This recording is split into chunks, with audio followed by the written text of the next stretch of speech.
O batismo é uma prática central na fé cristã, sem dúvida. Mas o que é que significa exatamente? Será que é um passo obrigatório para a salvação ou é mais um símbolo dela? Olhe, esta questão já deu pano para mangas e gerou séculos de debate. Para tentar encontrar alguma clareza, vamos mergulhar na perspectiva de um livro que se dedica precisamente a este tema, Are Christians All Wet? O nosso percurso vai ser simples e direto. Primeiro, vamos tentar perceber qual é o nó da questão, o centro do debate.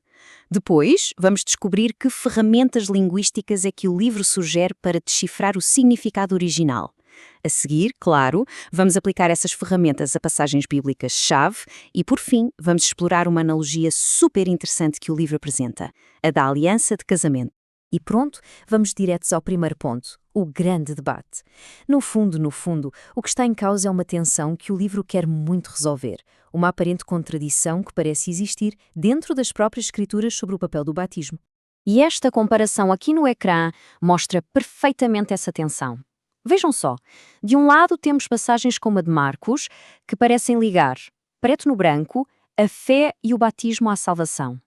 Mas, do outro lado, temos versículos como o de Atos, que afirmam que o perdão vem apenas pela fé.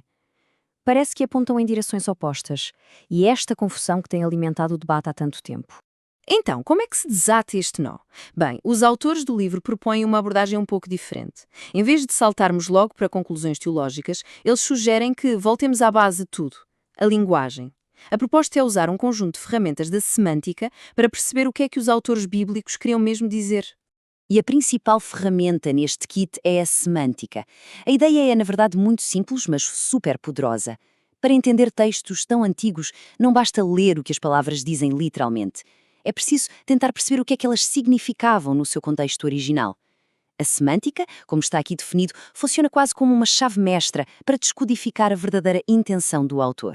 Dentro deste kit de ferramentas, o livro foca-se em duas figuras de estilo, que, segundo os autores, são absolutamente cruciais para desbloquear o significado das passagens sobre o batismo. Vamos ver quais são. A primeira ferramenta é a metonímia. É quando uma palavra é usada para se referir a outra coisa com a qual está muito associada. O livro defende que aqui acontece uma dupla metonímia. Como o esquema mostra, a palavra água está para batismo, que, por sua vez, está para arrependimento. Portanto, ao seguir esta lógica, a expressão nascer da água, para um ouvinte daquela época, significaria algo como nascer de um coração arrependido. Faz sentido, não faz? A segunda ferramenta é a sinédoque, e esta é mesmo fundamental. Acontece quando se usa uma parte visível de um evento para falar do evento inteiro, do processo todo. Como vamos ver, o livro sugere que a palavra batismo é muitas vezes usada exatamente assim, como a parte visível que representa todo o processo de conversão. Ok, agora que já temos as nossas duas ferramentas, metonímia e sinédoque, estamos prontos para examinar as provas. Vamos lá ver como é que esta abordagem semântica funciona na prática, quando olhamos para algumas passagens-chave da Bíblia. E começamos logo com esta passagem, que parece fechar completamente a discussão. Diz com todas as letras, o batismo agora também vos salva. À primeira vista não parece haver muito espaço para interpretação. Pois não, mas é aqui que as nossas ferramentas se tornam muito, muito interessantes.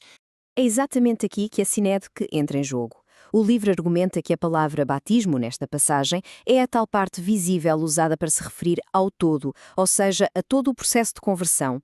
O poder de salvar não está na água, mas naquilo que o ato representa. E o próprio versículo parece confirmar isto quando distingue o ato físico de lavar da realidade interior, que é um apelo a Deus. Mas a análise não se fica por versículos isolados. O livro também olha para histórias completas, para as narrativas, para ver como é que as coisas aconteciam na prática. E o caso de Cornélio, um oficial romano, é um exemplo perfeito disto. E esta linha do tempo torna o argumento do livro bastante claro. Reparem bem na sequência. Primeiro, Pedro prega a mensagem. Depois, Cornélio e a sua família respondem com fé. E agora vem o ponto crucial.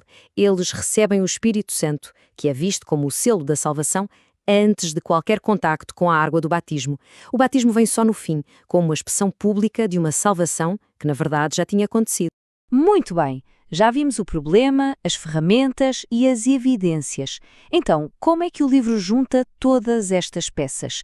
Ele propõe um modelo final, uma espécie de síntese que tenta harmonizar tudo o que vimos até agora. O conceito chama-se conversão batismal, e a ideia central é que, embora tenham funções diferentes, a fé e o batismo não devem ser separados no tempo. São como duas faces da mesma moeda, partes de um único evento de conversão.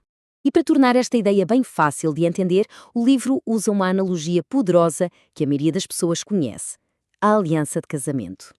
Esta citação resume na perfeição a relação que o livro quer estabelecer entre a fé e o batismo. Então, vamos lá pensar nisto. No casamento, o que é que une legal e espiritualmente o casal? É o voto, certo? O compromisso interior que é feito. A aliança não é o casamento em si, mas sim o seu símbolo exterior, a prova pública desse compromisso. Seria muito estranho fazer os votos e só trocar as alianças uns meses depois, não seria? E esta tabela aplica a analogia diretamente ao nosso tema. A fé, como vemos à esquerda, é o compromisso interior, aquilo que salva. O batismo, à direita, é o símbolo exterior que expressa essa salvação. O papel é diferente, mas o tempo deve ser o mesmo. Não é o ato físico do batismo que salva, mas sim a expressão externa e inseparável da fé que salva. Os dois foram pensados para acontecer juntos, como um ato único. Toda esta análise deixa-nos com uma reflexão final. Entender o batismo não como um ato mágico, mas como um símbolo poderoso que está ligado a uma realidade interior, levanta uma questão ainda maior. Em que outras áreas da vida esta ligação entre uma ação externa e uma convicção interna é assim tão fundamental? É uma pergunta, no fundo, sobre a coerência entre aquilo em que se acredita e aquilo que se faz.